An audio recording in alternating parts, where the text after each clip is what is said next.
Buenas tardes a todos y muchas gracias por vuestra asistencia. Se cumplían el pasado marzo 20 años del atentado del 11M, del mayor atentado yihadista perpetrado en suelo europeo, el mayor atentado de la historia de España, un atentado que dejó casi 200 víctimas, miles de heridos y heridas que no pueden cicatrizar en una parte importante de la sociedad española. Pero, siendo eso terrible, fue casi igual de terrible lo que ocurrió a continuación, la forma en que aquello fue instrumentalizado por toda una campaña mediática que trató de montar una teoría de la conspiración, tratando de negar la autoría yihadista de aquel atentado y tratando de convencer a la opinión pública española de que había sido un atentado de ETA. Todos recordamos seguramente lo que ocurrió, no obstante, creo que nunca sobra repasar aquellos hechos. España había participado en la guerra de Irak por el empeño de José María Aznar. Era muy problemático para determinados sectores políticos reconocer la autoría de aquel atentado y, además, el atentado se produjo pocos días antes de unas elecciones generales, con lo cual el Gobierno trató en aquel momento de ocultar la autoría cuando fue evidente para los responsables policiales el carácter yihadista desde el primer momento. Se montó todo un entramado mediático que trató de desacreditar, y de hecho lo consiguió, de acabar con la carrera de responsables policiales, de atacar a nivel personal a los representantes de las víctimas del terrorismo. Y para hacer justicia a aquella gente, creo que Víctor Sampedro, quien hoy nos acompaña, pues nos presenta esta obra, Voces del 11M, víctimas de la mentira. Víctor Sampedro, comenzaré diciendo unas palabras acerca de él, es catedrático de Comunicación Política de la Universidad Juan Carlos I, es periodista, sociólogo, especialista en comunicación y poder político y en cómo la democracia tiene un vínculo estrecho, una conexión directa con los mecanismos de formación de la opinión pública. Tiene una dilatada trayectoria y ha publicado numerosas obras en torno a esas cuestiones. Y en esta obra, en la cual él recoge, traslada la historia, el relato de varias personas que se vieron involucradas en aquellos hechos, algunos, como es el caso de Pilar Manjón, quien fuera presidenta de la Asociación de Víctimas del 11M, que recibió ataques personales, un intento de desacreditarla por su trayectoria política, por su militancia en comisiones obreras y en el entorno de la izquierda. Su sucesor al frente de la organización, que recibió también ataques de similar estilo, pero también mandos policiales como el comisario de los TEDx, cuya carrera policial destruyeron, de hecho, como el comisario de Vallecas, que custodió una de las bombas que no llegó a explotar aquel día, y también algunas personas nada sospechosas de izquierdismo, como fue el director del ABC, Zarzalejos, como fue el director del Mundo Digital, que fueron cesados en sus cargos tras múltiples presiones, que fueron atacados a nivel personal por no consentir, por no participar de toda aquella campaña mediática que después de las elecciones y durante bastante tiempo trató de convencernos de que había habido una suerte de conspiración con argumentos a cada cual más rocambolesco y que ahora pasó ya al olvido, aunque todavía colea de cuando en cuando. Bueno, pues contamos con Víctor Sampedro, quien nos hablará de la obra, de su confección y de su propósito. Y sin más, le cedo ya la palabra. Bueno, muchísimas... Así, ¿no? Ahora se escucha, ¿verdad? Bueno, muchísimas gracias a la Sociedad Cultural Gijonesa, porque no es la primera vez que me invitáis. Siempre, de verdad que es un foro que yo reivindico como propio y como ejemplo de sociedad civil empeñada en estar presente no solo en la ciudad, sino en los debates que superan al marco de la ciudad, ¿no? Os vengo a hablar, muchísimas gracias a Ovidio y sobre todo también a Pedro, porque, bueno, en labores de intendencia y como amigo demuestra en todas y en cada una de las ocasiones que en fin, un aprecio por mi trabajo que realmente es estimulante para seguir adelante, ¿no? Quisiera aclarar que yo escribo este libro después de 20 años metido en el tema. Si no, habría sido imposible. En el año 2005 nosotros publicamos un libro que se llama 13M Multitudes Online, 13M por el 13 de marzo y Multitudes Online por las concentraciones que se habían provocado ante las sedes del Partido Popular exigiendo la verdad antes de votar, ¿no? Con el SMS del Pásalo.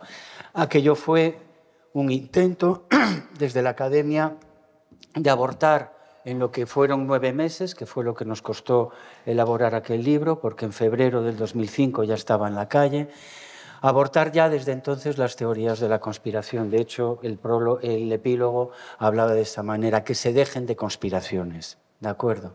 Que asuman las verdades y empecemos a gestionar el problema que nos viene enfrente, que no es el terrorismo solo de ETA, sino un terrorismo de un signo muy diferente y que había que combatir y que identificar de manera muy diferente, cosa que no se hizo entonces. Entonces, este libro es un poco lo que acaba de señalar Ovidio, es una deuda que yo creo que he contraído con determinadas personas que en su momento pagaron, durante estos 20 años, han pagado un altísimo coste por mantener la verdad. Es también una aplicación de lo que les digo a mis alumnos en clase. Yo hago teoría crítica y en esa teoría crítica he llegado un poco a la conclusión en mis obras de que vivimos en pseudocracia. Pseudo es mentira, cracia es poder. Nos gobierna aquel que mejor miente. Sé que suena duro, pero es lo que creo que está ocurriendo ahora. Y es el que mejor miente porque nos convierte en cómplices de su mentira. Acabamos avalándola porque la viralizamos en nuestras redes, en nuestras conversaciones. Mienten porque no es cierto que estemos en noticias falsas, las noticias pueden ser más o menos veraces, pero cuando son falsas propositalmente no son falsas, son mentirosas. Hay una intención manifiesta de persuadir, que se encubre como noticia para que lo que en realidad es propaganda y relaciones públicas sea tomado como información y, por lo tanto, veraz. Y, por lo tanto, que responde al pacto que el periodista, que la reportera hace con su público. Oye, yo no te voy a persuadir de nada. Mis intereses son los tuyos. A mí no me paga nadie. Yo no voy a transmitir los intereses de los otros disfrazado como información. Y quiero ser muy claro al respecto. Vivimos en pseudocracia porque mintió Pablo Iglesias Turrión cuando dijo como vicepresidente del anterior gobierno, dimito para presentarme a unas elecciones autonómicas porque quiero ser diputado de la Asamblea de Madrid. No, lo que quería era salvar una marca de partido, que si no iba a desaparecer en Madrid y siendo el origen de Podemos, pues aquello significaba que el fin del proyecto político. Mintió la vicepresidenta de Asuntos Económicos, Yolanda Díaz, cuando dijo que había derogado la ley laboral. No, derogaste unos artículos que ni siquiera eran los más gravosos para la clase trabajadora, ni para... Entonces, no digas que has derogado una legislación laboral, di que has derogado unos artículos y que necesitarás más voto para derogarla y que necesitarás más años en el gobierno. Mintió sin ninguna duda Pedro Sánchez, cuando dijo, y todos sus acólitos, cuando dijeron que no iba a haber amnistía. Pero es que mintió también Puigdemont cuando dijo que había república y 2 minutos más tarde dice que no la hay. Entonces aquí miente la Iglesia en la declaración del IRPF diciendo que recibe menos dinero del Estado del que realmente... O sea, entonces, aquí, ¿qué es lo que está ocurriendo? Que lo que es las relaciones públicas y la propaganda está siendo disfrazada todo el tiempo de información. Y como le digo a mis alumnos, ¿Cuántos de los que estáis aquí tenéis una suscripción de algún medio digital? ¿Cuántos pagáis por el trabajo que queréis hacer dentro de 4 años? Y no hay nadie. Y les digo, ¿por qué será? ¿Por qué será? Y al final del curso lo que concluimos es que nadie paga por recibir publicidad, sería gilipuertas. Nadie paga por recibir propaganda encubierta y relaciones públicas. Los periodistas están siendo agredidos en las manifestaciones de todo tipo y de todo signo porque se entiende que no son informadores, que no están informando de ese hecho, sino que luego elaborarán unos contenidos persuasivos con la excusa de que han cubierto una información. Obviamente esto no se aplica a todos los compañeros, a todos los colegas ni a todos los medios. ¿De acuerdo? Obviamente. Y gracias a eso existe futuro en la prensa y en los medios de comunicación. Pero este era un ejemplo de decirles a los alumnos, oye, mira, dejaros ya de tonterías, no entremos al rollo este de Trump, del Ayuso, esto es verdad, esto es mentira. No, déjate de tonterías. ¿Vale? Vamos a hablar, como se podría hablar de las residencias, de mayores, etc. Vamos a hablar de algo muy serio. ¿Vale? Y este es un tema muy serio y tengo que decir que me duele muchísimo que cuando voy a las facultades de periodismo, esos sean los sitios y de comunicación donde menos ganas tienen de hablar de esto. ¿De qué no tienen ganas de hablar? No tienen ganas de hablar de que estamos hablando de la peor mentira. De la peor mentira, del peor bulo que existe en los países de nuestro entorno. En sistemas que se llaman democráticos y plurales y competitivos y donde hay libertad de prensa. Es un bulo que afecta a 1 de cada 2 muertos por terrorismo en la Comunidad de Madrid. Cayeron 192 personas de una atacada. Es un bulo que afecta a 1 de cada 4 o cada 5 españoles y españolas muertas por todos los tipos de terrorismo. ¿De acuerdo? Es una salvajada. Aquel fue el peor atentado jamás producido en suelo europeo. El día 11 de marzo se declaró día, y es el Día de las Víctimas del Terrorismo. Es decir, en cuanto al hecho al cual se refiere el bulo, sobre el cual se miente, no hay nada peor, si hablamos de bulos sobre terrorismo. ¿Vale? Segundo dato. Es un bulo que está lanzado desde un gobierno y que es repetido luego por el grupo parlamentario de ese gobierno cuando pierde el poder el Partido Popular y que lanzan ni más ni menos que 400 preguntas parlamentarias. Zaplana era el que llevaba el grupo. Zaplana, uno de los 3 mentirosos obvios y patentes, no pierde absolutamente nada en su carrera política, en sus cargos. Al contrario, va y lanza más de 400 preguntas que deberían de haber respondido los ministros de Aznar, porque los socialistas solo llegan al gobierno en mayo. Perdonadme, en abril. Toman posesión en abril, lo que es posesión. Entonces, por ejemplo, todos los bulos, que es uno de lo que tiran mucho, y volvió a tirar Pedro J., y volvió a tirar Casimiro García Badilla de ello. En este 20 aniversario, no digamos los santos, o sea, son impenitentes, Esta es otra de las características. No existe nada tan longevo. 20 años enteros, y en este aniversario la FAES ha seguido manteniendo exactamente las mismas posturas, hasta el punto de que repiten la pancarta de la cabecera de aquella manifestación oficial que lanzaron para el día 12.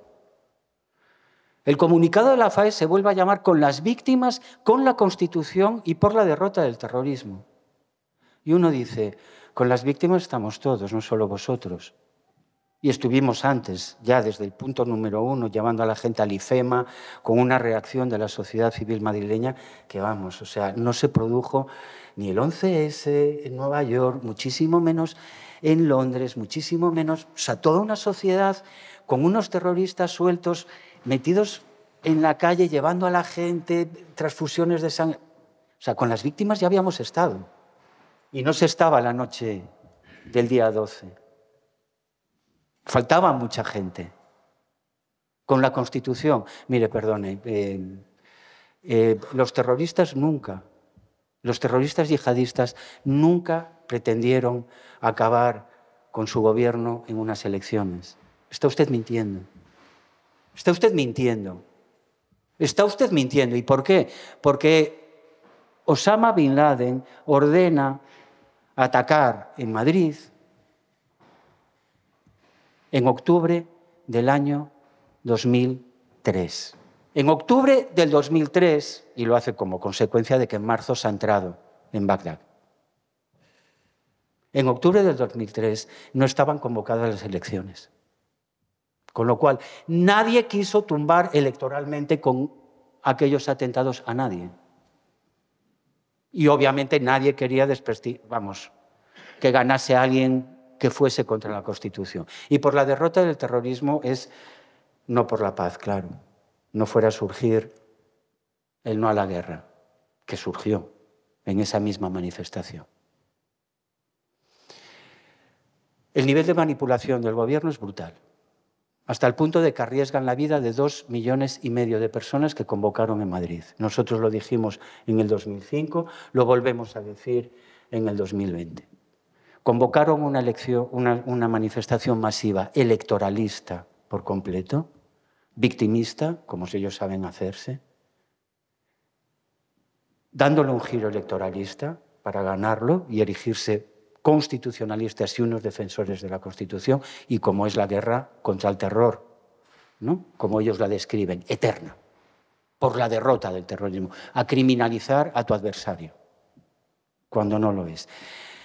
La iniquidad de esa manifestación se desvela cuando alguien piensa que está convocada sabiendo que hay unos yihadistas sueltos que son los responsables del peor atentado que jamás has tenido en Europa. Es decir, aquellos que luego intentaron volar las vías del AVE, aquellos que luego se inmolaron llevándose por delante, antes de que los detuvieran en Getafe, llevándose por delante a un geo, lo tenían facilísimo. Ponerse un cinturón de explosivos, 4 o 5 de ellos habrían creado una masacre con las estampidas sin... La gravedad, no solo que hay un gobierno cuyo electoralismo llega a poner en peligro a la población. ¿Vale? La pusieron en peligro antes, durante y después, como señalan ahí las víctimas. Antes porque desoyeron todas las advertencias. El TEDx es contundente. En cuanto llegué, y el comisario de Vallecas es contundente, en cuanto llegué yo supe que aquello no era ETA. Como responsable, máximo responsable de desactivar explosivos de ETA y de identificar comandos, etcétera, es obvio que esto no es ETA. Y así lo comunican al punto de la mañana, a las 9 de la mañana. A sabiendas de que todo esto era así, el bulo más gordo que hemos enfrentado es voceado por un gobierno poniendo en riesgo a la población civil antes, durante y después de esa crisis. Más todavía, para que veamos de qué estamos hablando. Estamos hablando de un bulo. Los bulos no suelen partir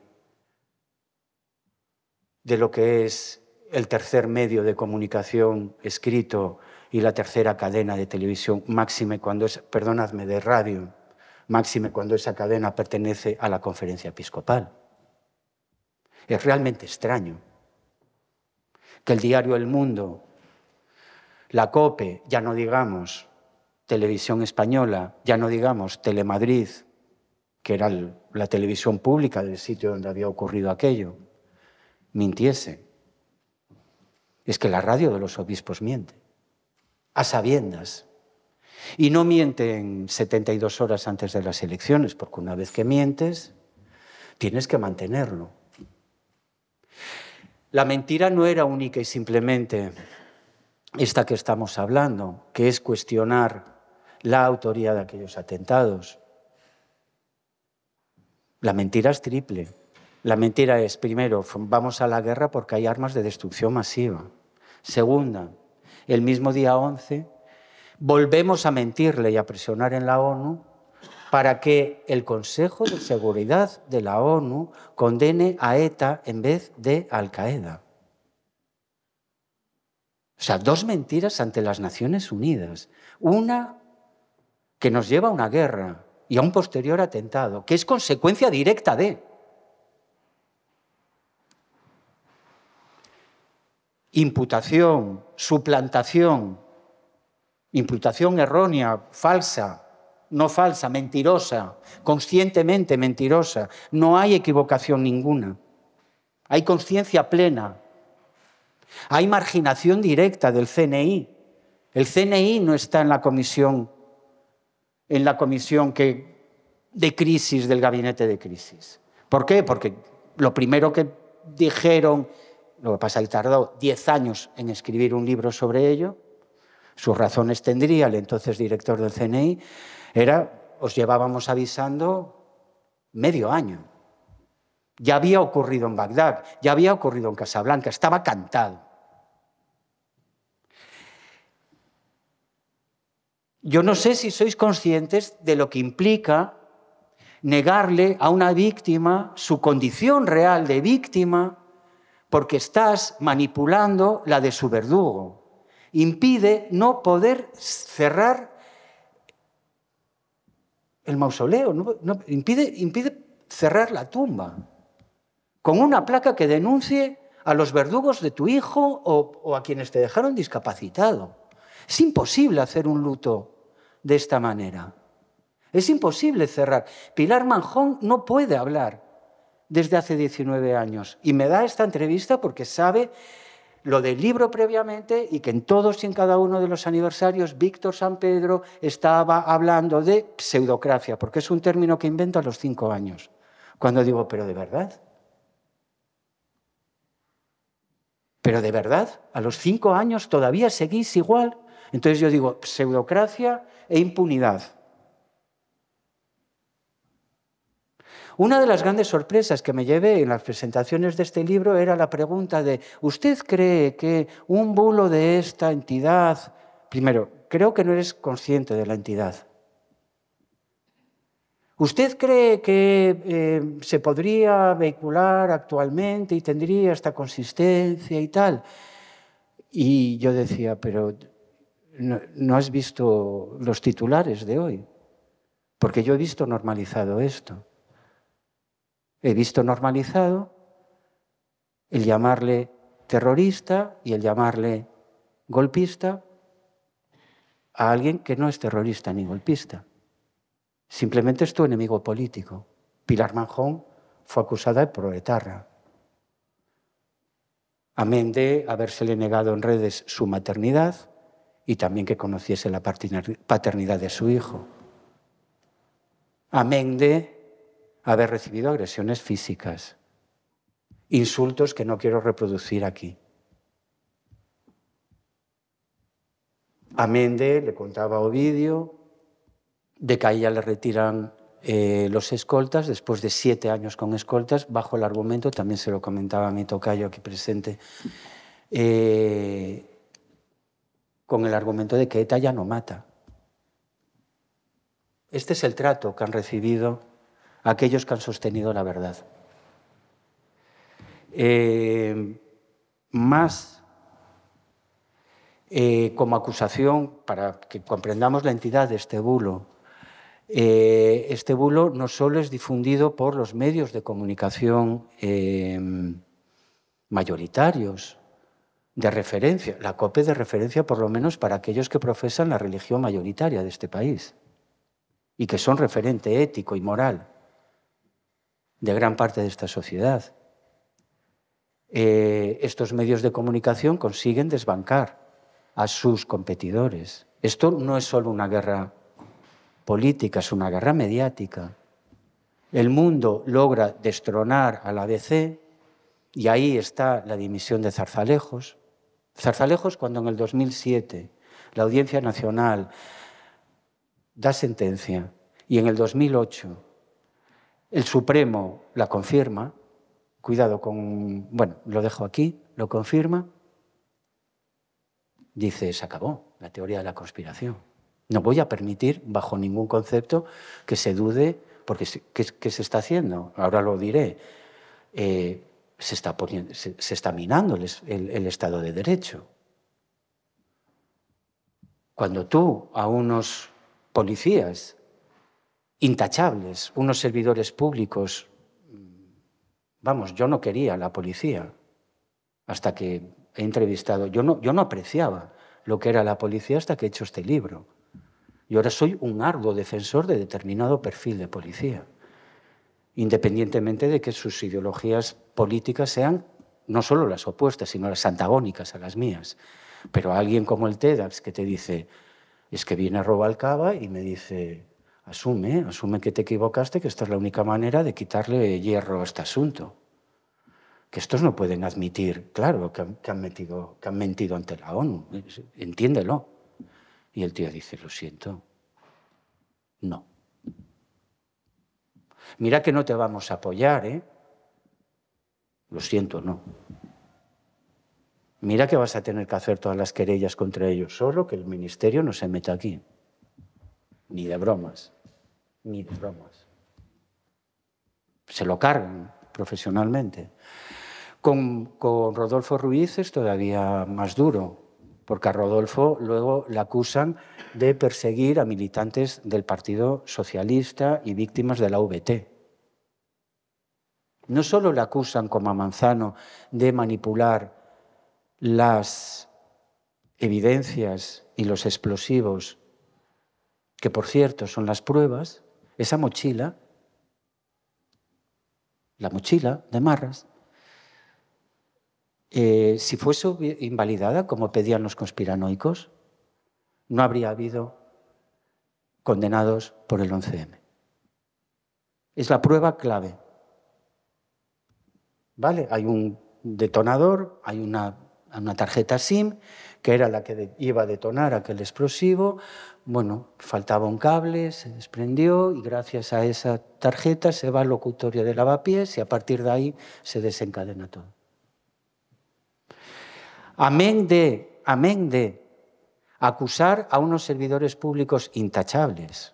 Estamos hablando del jefe de seguridad de desactivación de explosivos que empezó su carrera en Inchaurrondo. En Inchaurrondo, ¿eh? A este, el ínclito señor Federico Jiménez Los Santos le llamaba, ahí viene el comando Inchaurrondo. Ahí viene el jefe del comando Inchaurrondo, porque claro, estos se apropian también de los GAL y tal. Ellos, vamos, han salvado este país de todo. A Rodolfo Ruiz le llamaban la Gestapo del PSOE. Así, Esperanza Aguirre. La entidad es tal que El Mundo desbanca a ABC y la COPE desbanca a Onda Cero y se sitúan como segundos medios de referencia, escritos y radiofónicos a nivel estatal. Esto a nivel de capacidad de gestión empresarial es brutal. Es brutal. Poderte ofrecer a cualquier compañía, a cualquier cartera publicitaria como la segunda cadena o el segundo medio de comunicación en vez de ser el segundo periódico en vez de ser es impresionante. Pero más, para que vean ustedes la gravedad de este bulo, es que es el único caso que se conoce en el cual aquellos mentira, periodistas, es decir, mercenarios de la mentira, no periodistas, son los únicos que, al menos en el mundo occidental, han pedido un boicot contra un medio hostil.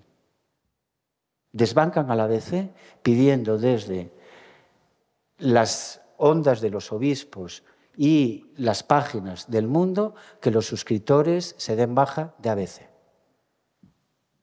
Juego sucio, todo. También con los compañeros de profesión. Todo. Sin escrúpulos. Si queréis que entre en detalle sobre cómo pervirtieron, cómo en este país ya resulta imposible hablar de periodismo de investigación detrás del 11M, es que uno de los conspiranoicos, Antonio Rubio, se dedicaba a dar clases en mi universidad, Universidad Rey Juan Carlos, de periodismo de investigación. Y era quien presidía, atentos al dato, ¿vale? La Asociación de Periodistas de Investigación de España. ¿Vale? Esta gente pervirtió el protocolo profesional hasta este punto. A ver, un periodista, una reportera de investigación lo que hace es, tengo estos protocolos, es lo que hizo Manuel Rico. Vale, tengo estos protocolos, tengo estos mails, tengo esta documentación. Señora jueza, aquí tiene usted esto. Acto seguido, Tribunal de la Opinión Pública, aquí tienen ustedes esto. Que la jueza meta en la cárcel, o dimita, o cese, lo que sea. Pero nosotros vamos por las dimisiones, por los ceses y por el castigo electoral. A esto estamos jugando al Tribunal de la Opinión Pública y yo soy de parte de la democracia. ¿Vale? Esta gente mina el Estado de Derecho hasta el punto que os estoy diciendo, desoye lo que son las sentencias en firme. Y luego no solo pervierte el protocolo del periodismo de investigación, porque lo que hacen es cuestionar, en vez de aportar pruebas, cuestionan, es decir, lo fácil. Pero claro, el cuestionamiento es ridículo. Es que destruyeron los vagones, gracias, los vagones para que no dejaran... Si fue Álvarez Cascos quien lo destruyó. Fue Álvarez Cascos el que dijo, no fue ningún socialista el que dijo a Renfe y a Adif, oye, ya está, ¿no? Ya hemos limpiado, ya está visto todo, pues ya está. Todo esto se mantiene hasta el día de hoy. Pedro J. publicaba encerrado para que tuvieras que pagar por ello este infundio de moda. Y más todavía, Pedro J., en su libelo del Español, yo no considero es un periódico, ¿de acuerdo? Algo que presume de ser el que tiene más audiencia digital. Infolibre ha sacado la semana pasada un artículo que os recomiendo encarecidísimamente, que dice que es todo o casi todo comprado, ¿vale? Son visitantes únicos comprados, así, pum, pum, pum.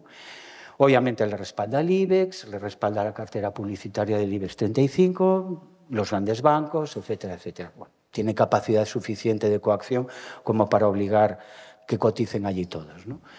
Pero esta gentuza no tiene otro nombre, a los cuales deberíamos de señalar ya, no nunca como compañeros de profesión, pagaron testimonios.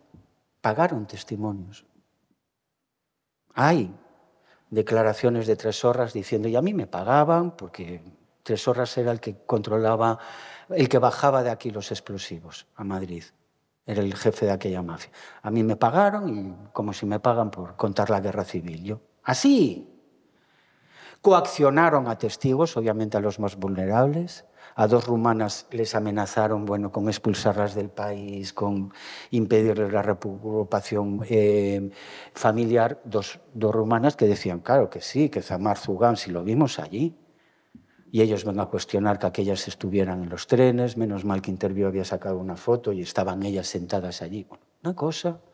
Pagaron abogados conspiranoicos para que cambiaran versiones. Vamos, lo indecible. Es gente sin el más mínimo escrúpulo, ¿de acuerdo? Y luego, por si no sois capaces todavía de entender el alcance de este infundio, y ya con esto digo, bueno, pues esto es lo gordo, y me escandaliza que todavía seamos tan pocos y tan pocas los que tenemos algo de, en fin, de conciencia de ello, ¿no? Esta es la peor losa política que puedes arrojar a un adversario político, porque le estás diciendo ni más ni menos que ha ganado las elecciones atentando o dejando atentar o encubriendo a aquel que atentó contra los electores. Es que yo creo que no hay nada peor. No hay nada peor en democracia. Y por último, es la más longeva. No existe fake news más longeva. Son 20 años y siguen en sus 13. No han variado lo más mínimo. ¿Por qué? Hombre, porque se han eximido de esas 3 mentiras. Pruebas de ello.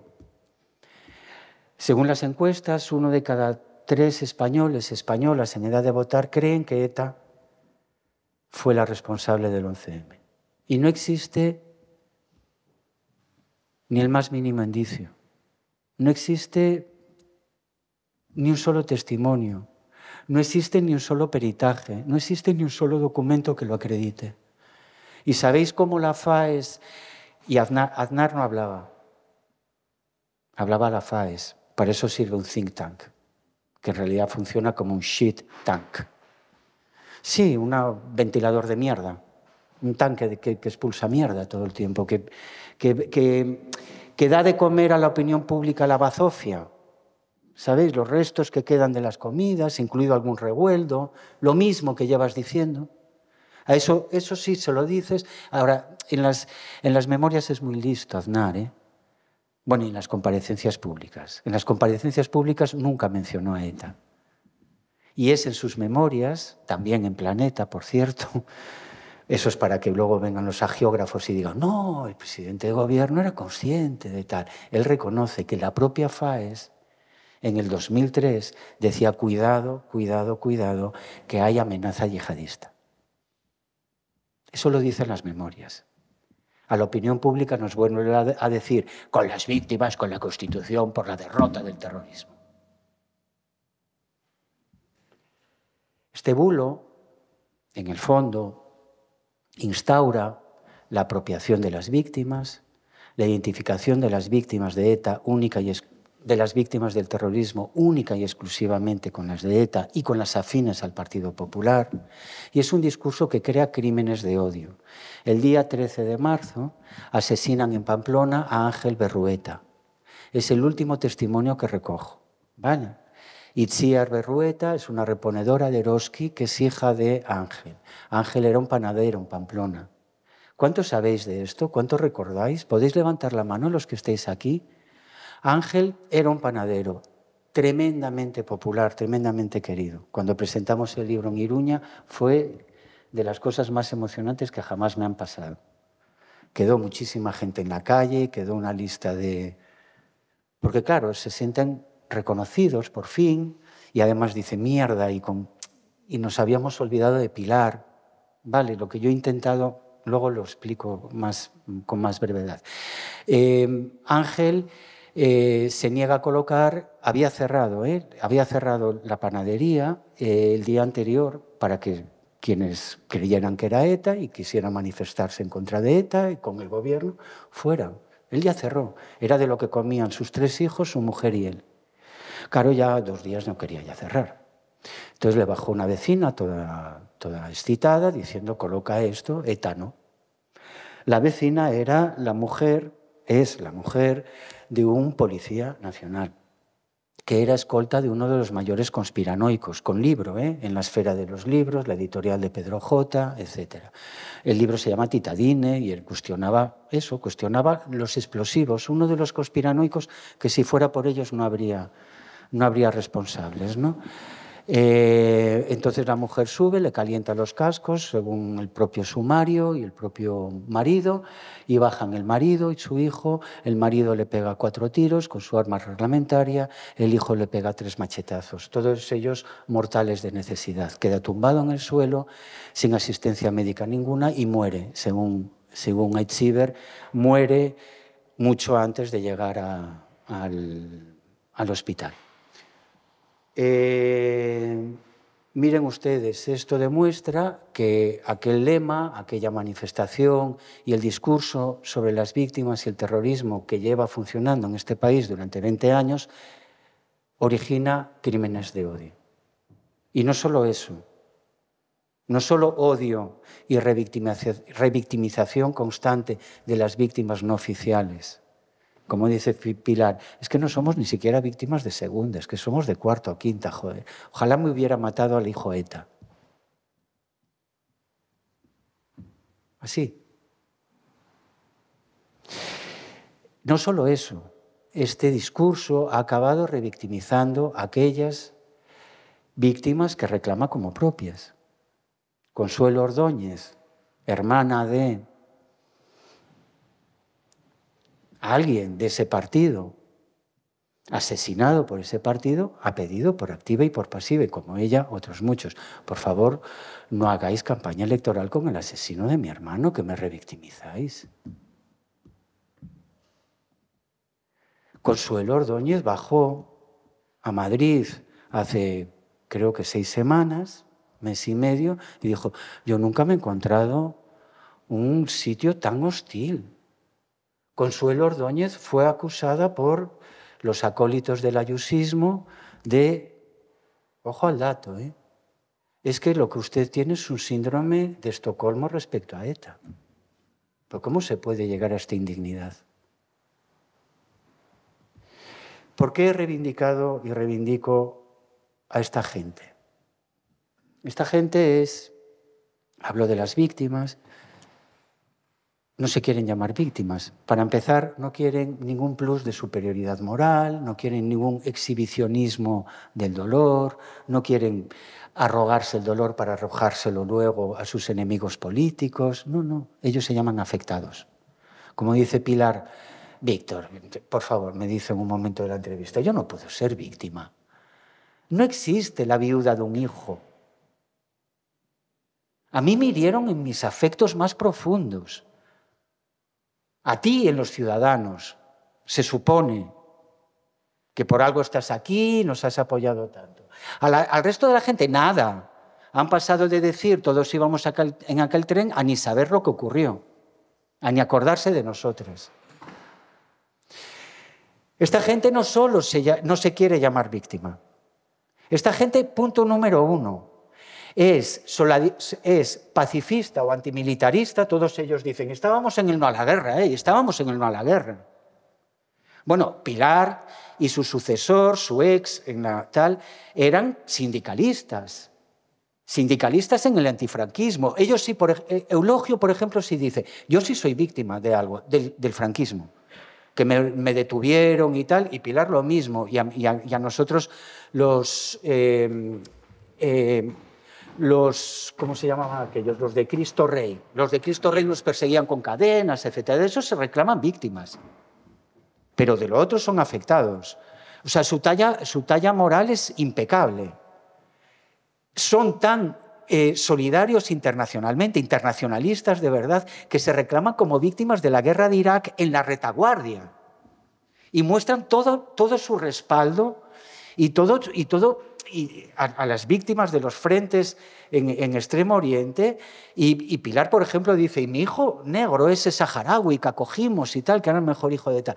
Nosotros no somos arabofóbicos, ¿cómo vamos a ser? Y menos islamofóbicos, somos laicos, ¿qué coño? Pero somos internacionalistas de toda la vida. Para empezar. O para seguir. Luego defienden el Estado de Derecho. Eulogio Paz estaba este 11 de marzo en Atocha pidiéndole al Ministerio de Interior, al señor Marlaska, que este año por lo menos condecorase a estos 2 servidores públicos policiales. Esta gente reclama la desactivación de los terrorismos atendiendo a sus causas específicas y entendiendo que detrás de todo terrorismo hay causas ideológicas que no lo justifican, pero que sí que lo explican y que las tienes que entender para combatirlo. Porque cada terrorismo es específico, según unas causas y unos grupos de activistas y de gente que les apoya. Esto de que todos los terrorismos son lo mismo, pues lo dirá quien quiera arrogarse, cualquier víctima, y que le sea lo mismo además. Aquí se llegó a decir sobre el 11M, es que no importa quién lo ha cometido. Joder, ¿cómo se nota que no has perdido a nadie, cabrón? Esta gente reclama la inserción plena de los exterroristas después de los procesos de paz y de que paguen sus condenas. Pide la participación política de todos y cada uno. Claro, son víctimas que ponen en evidencia muchísimas cosas, que por lo tanto tienen que seguir en el olvido.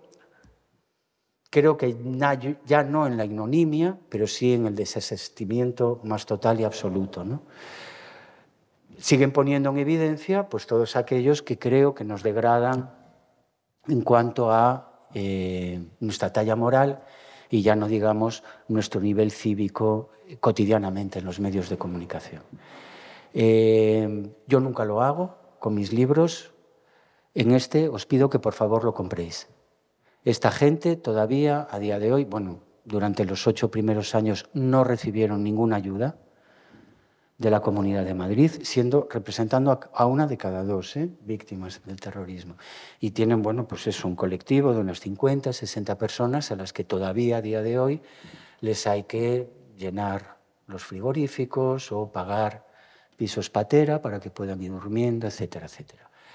En fin, son las víctimas no oficiales, las víctimas a las que este país desde tiempo inmemorial y en otros muchísimos casos lleva olvidando y aparcando, ¿no? Tenemos una facilidad increíble para aparcar, malenterrar, olvidar, etcétera. Y creo que nos va mucho en recuperarlos, porque en el momento presente de involución, que creo que lo estamos, esta gente señala las líneas de flotación. Insisto, tanto a nivel de talla moral como de compromiso cívico. Muchísimas gracias por escucharme y por acompañarme esta tarde. Gracias. Acompañarme. Tú lo apuntabas en tu discurso, aparte evidentemente de la instrumentalización absolutamente maliciosa de las víctimas del 11M y también de las de ETA, por extensión. Por supuesto. Tú citabas a Consuelo Ordóñez, muchas víctimas de ETA, algunas del propio Partido Popular también rechazaron de manera contundente la instrumentalización que se hace de su historia personal. Pero aparte de eso, y tú esto planeabas sobre toda tu intervención, el 11M en cierta medida avanza algunas de las dinámicas que vemos ahora dentro de esa evolución de la pseudocracia en esta era donde las redes sociales y las campañas de agitación, el caso más evidente es el fenómeno de Trump en Estados Unidos, pues utilizan sistemáticamente elementos de deslegitimación de las instituciones y de deslegitimación de los rivales políticos. Y uno de los elementos fundamentales precisamente es la asimilación con el terrorismo. Sí, señor. Bueno, ¿cómo podrías analizar la evolución desde lo que fue aquella época a esta, en ese proceso? A mí me parece muy importante, Ovidio, y los demás y las demás que estáis aquí, que no caigamos en la trampa de llamarle trumpista a Ayuso. Ayuso es aznarista, ¿no? Lo que ocurre en la crisis del 11 de marzo es que el aznarato, que era como hablaba de esta mayoría absoluta Manuel Vázquez Montalbán, o la aznaridad, que era como se refería a ella Juan Pablo Fusi, otro historiador contemporáneo, uno más del PC, otro más del PSOE, peca de prepotente porque se sabía impune y porque además tenía agarrados por los, en fin, a todos los medios de comunicación.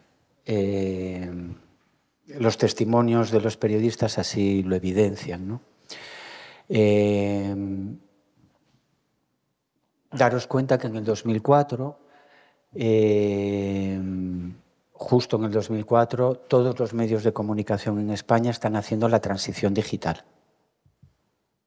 O sea, las teles digitales dependían del gobierno que saliera. Por lo tanto, miente el señor Severio, exdirector del País, nos miente cuando dice que se creyó a Aznar. Aparte de que nos toma por... es intolerable.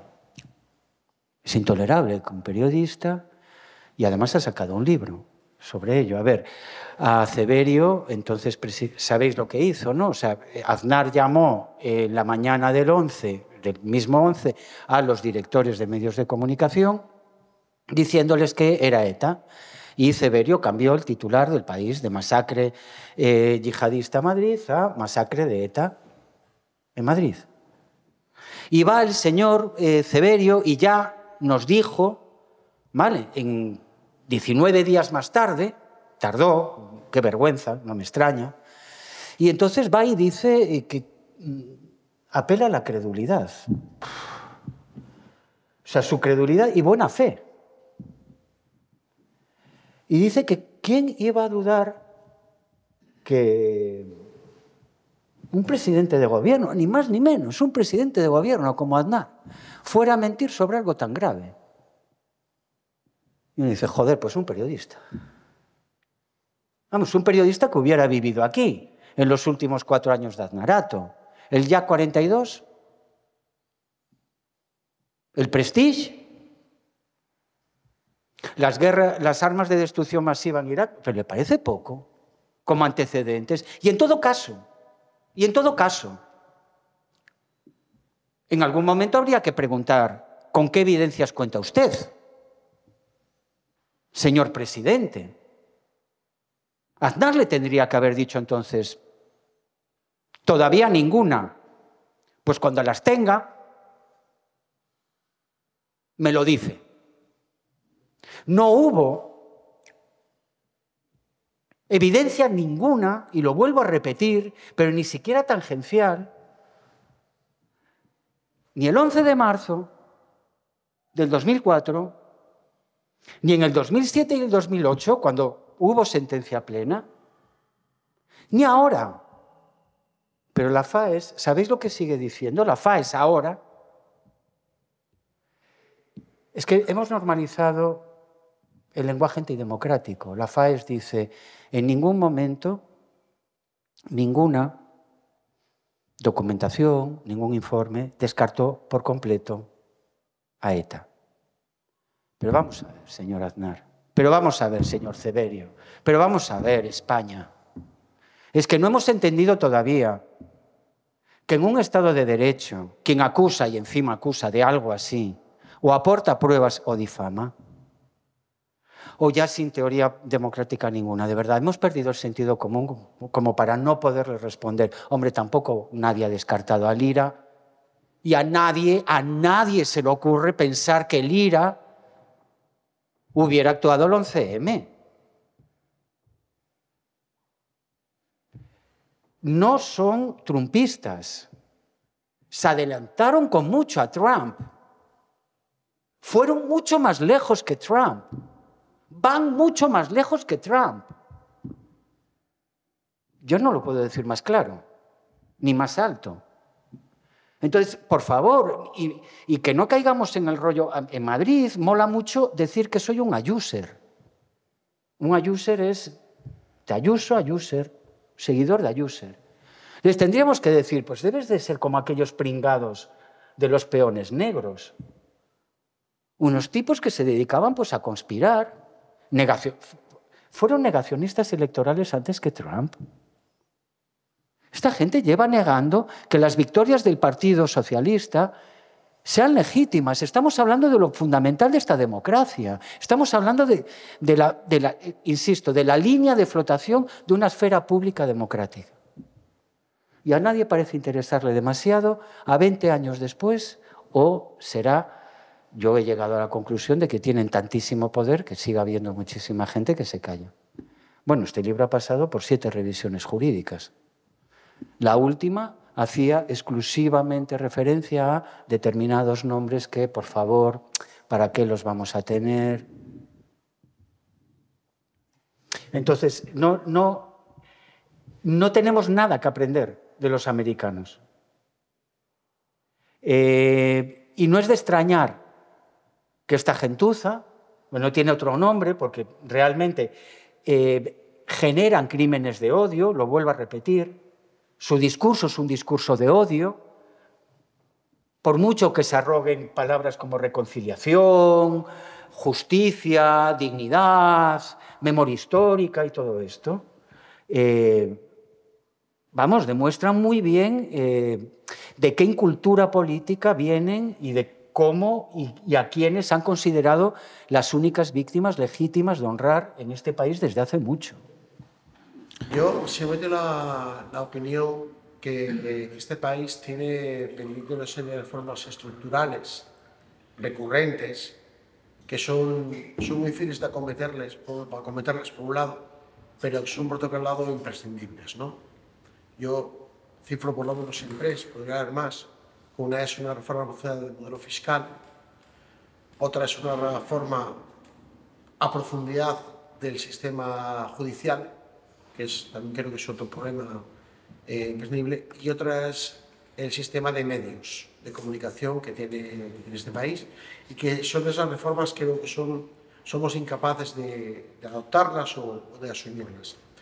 Por otro lado, también es recurrente en la historia de este país el tener unas élites profundamente, yo no diría solamente que reaccionarias, sino profundamente inútiles, perniciosas, mejor más que inútiles, perniciosas, y que en ocasiones es el propio pueblo el que desborda en ocasiones a esas propias papeles de esas propias élites, ¿no?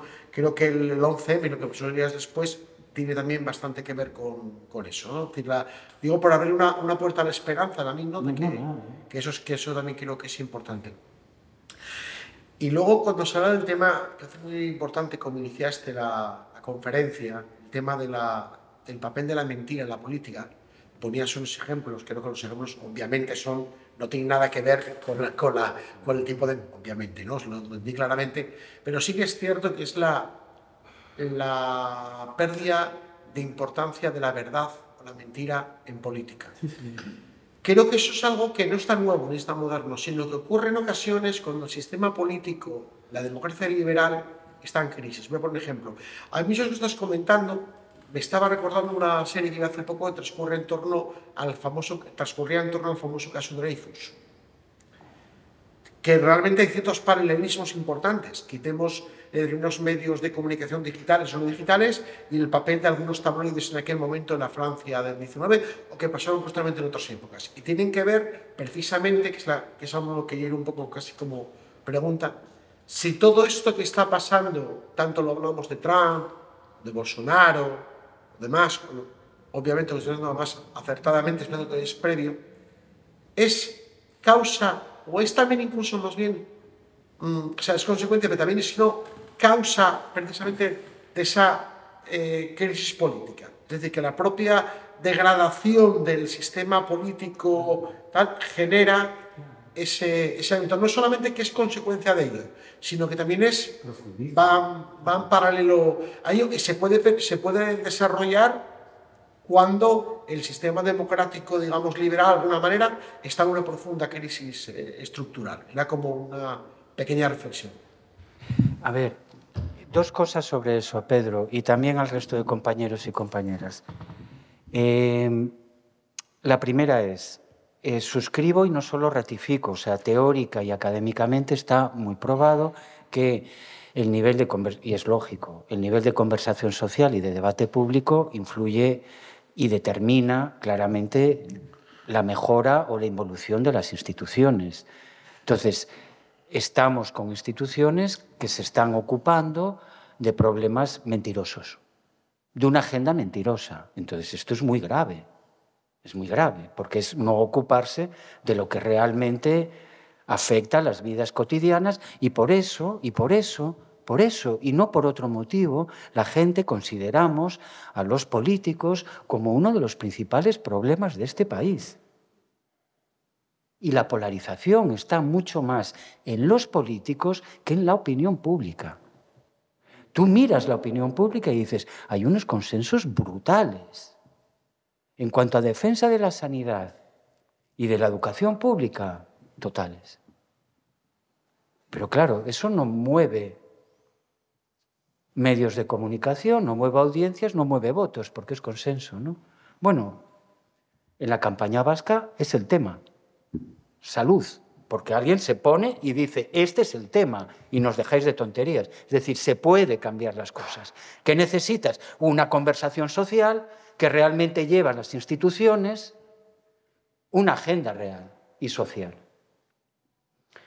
La esperanza está aquí, el libro es muy negro, y yo les decía, pero por favor, ¿no? Esto es demasiado negro. Y dicen, no, pero es que... Bueno, el libro cuenta cómo 20 minutos dijo la verdad.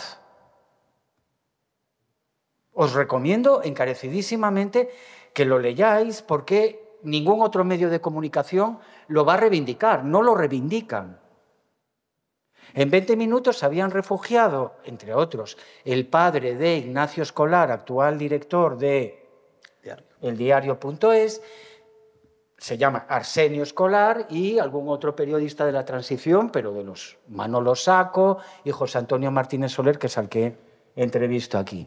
Y esta gente se parte el pecho y desde la periferia de un sistema político informativo en donde habían acabado porque no encajaban en ninguna prensa de derechas regional, tampoco encajaban en Prisa, El Sol no les sale adelante bien porque las cajas de ahorro les boicotean, etcétera, dicen, pues vamos a buscarnos unos buenos jefes. Se buscan unos noruegos que dicen, a por todas, tío. O sea, que tenéis a los hijos gritando en Génova la verdad antes de votar, exigimos la verdad antes de votar, tenemos que sacar el periódico. Pero, tío, que ya sacamos una edición extra el 11 sin publicidad, que esto es una pasta. Y los noruegos diciendo, ¿y qué? Y esto es el peor atentado que jamás hemos visto. Y la gente tiene que ir a votar con un periódico que sea 20 minutos, que ponga 11M, 2 puntos fue Al Qaeda. Y lo hacen. Hacen una gesta periodística a 1000 pares de narices. Este país defendió la legitimidad de las elecciones del 2004 en la calle,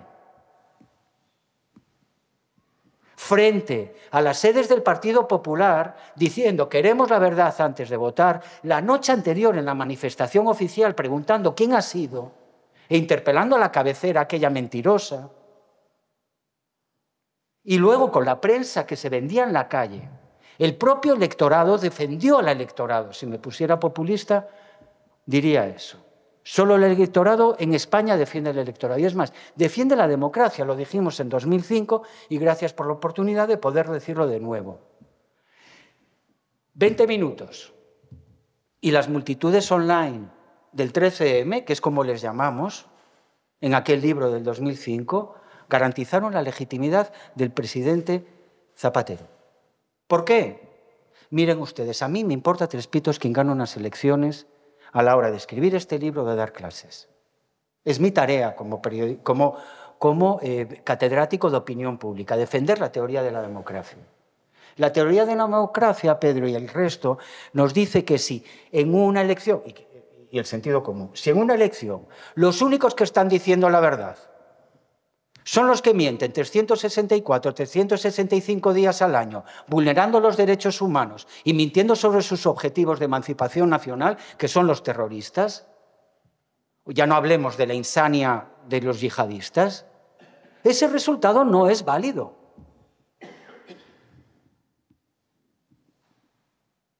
Entonces, Ceberio y compañía nos siguen considerando gentuza, a la que se le puede colar cualquier cosa en 72 horas y seguírsela vendiendo y ganando elecciones 20 años más tarde. Esta es la situación en la que estamos como opinión pública. Ni más ni menos. Pero claro que hay solución. El nivel de participación política de este país en el 15M, que es un resultado y una deriva del 13M, he dedicado mi vida académica a analizar movilizaciones sociales, digitales, etcétera, y a señalar esas continuidades, no está reconocido porque seguimos pensando que la gente tiene minoría de edad. Y respecto al sitio del que hablamos, que supongo que es la izquierda o el progresismo, nosotros hemos demostrado, yo al menos reconozco en este libro y he intentado saldar cuentas, que he demostrado muy poca sensibilidad hacia este dolor social. Me ha importado mucho más denunciar a Aznar, me ha importado mucho más hablar de cómo de la guerra de Irak se llega acá, cómo del 13M luego vino el 15mayismo, pero aquí había un dolor social y había un protagonismo ciudadano, Pedro, que nos hemos olvidado de reivindicar. Y por eso no somos mejores. Y por eso no tenemos capacidad de interlocución con este tejido social. Porque me temo que en este y en otros muchos casos nos puede la ideología, nos puede tal, y en cambio el dolor social, la empatía, la compasión, la iniquidad de esta gente solo se combate moralmente con la compasión, ni siquiera con la empatía. O sea, diciendo, no hay derecho a lo que te han hecho. Seas de la ideología que seas. Seas de la clase social que seas, milites donde milites. Nuestra memoria histórica está sesgada hacia unas víctimas. ¿Quieres que siga?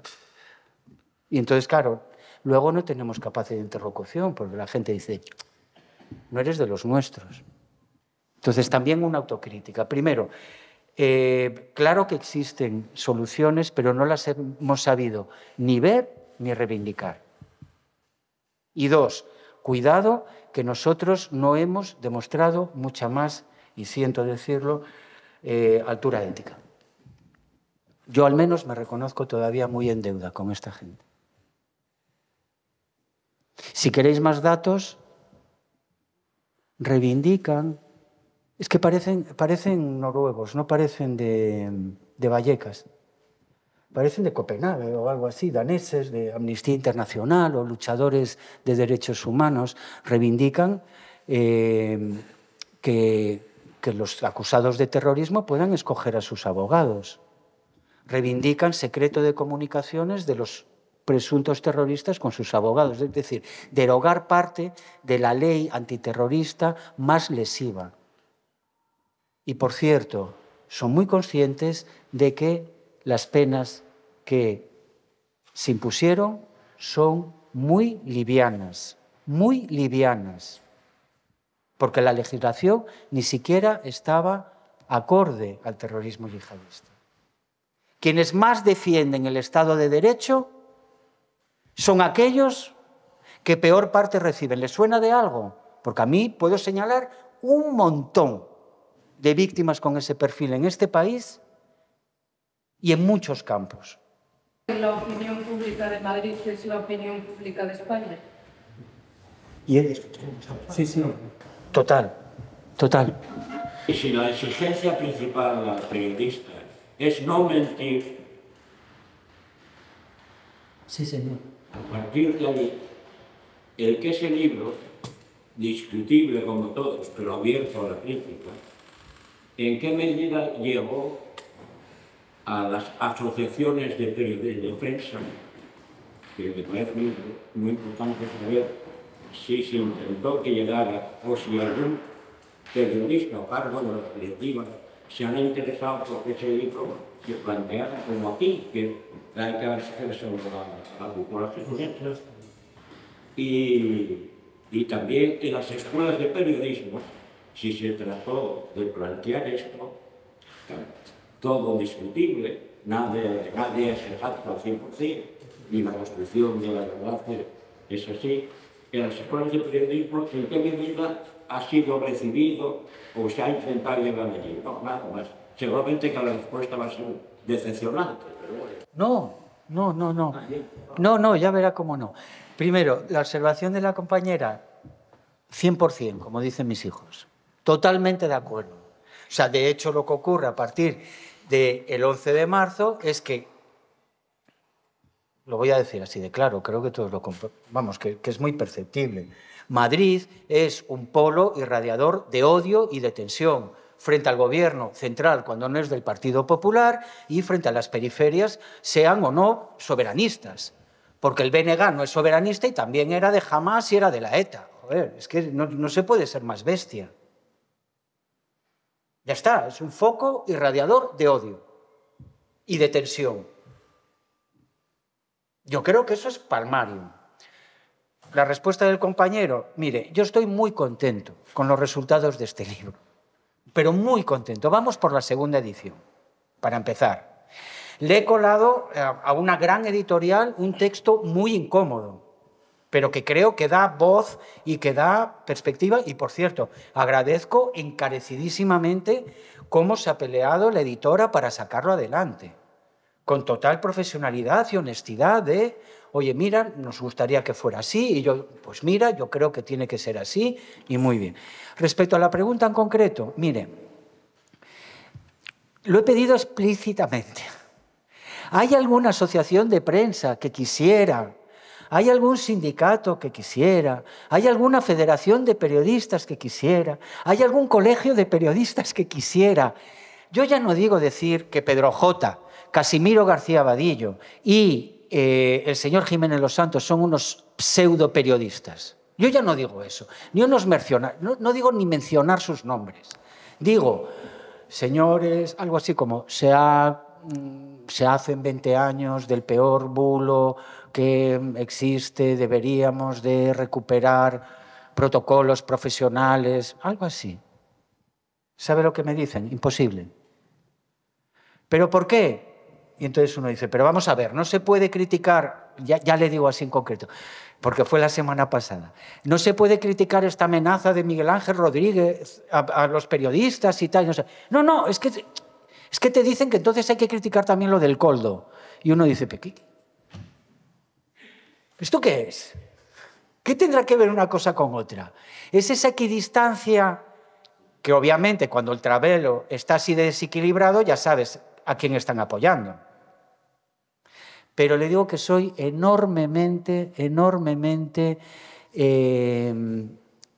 estoy enormemente esperanzado, porque los chavales más jóvenes, los más precarios, pero también los más prometedores a los que han llamado para cubrir este libro, no uno, sino tres, y si es tres va la vencida, ya hemos ganado mucho, me decían, gracias por escribir esto, porque me va a ayudar a decirle a mi jefa que no. Me va a ayudar mucho. Gracias por haberlo hecho, tío. Entonces,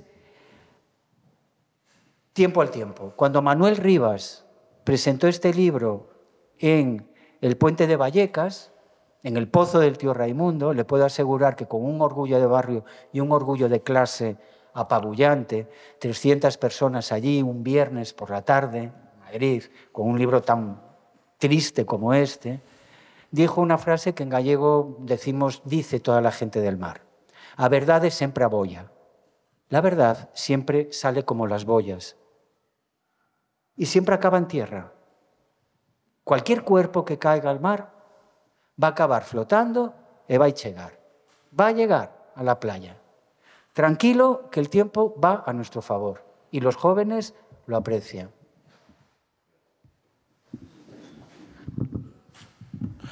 Bueno, muchas gracias. No sé si alguno quiere decir algo más, aunque ya tendría que ser muy brevemente.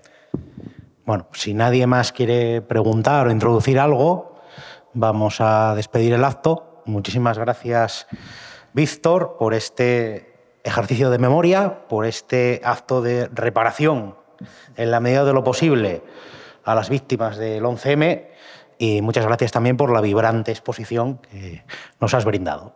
No, gracias a vosotros siempre, de verdad, y sobre todo a esta gente.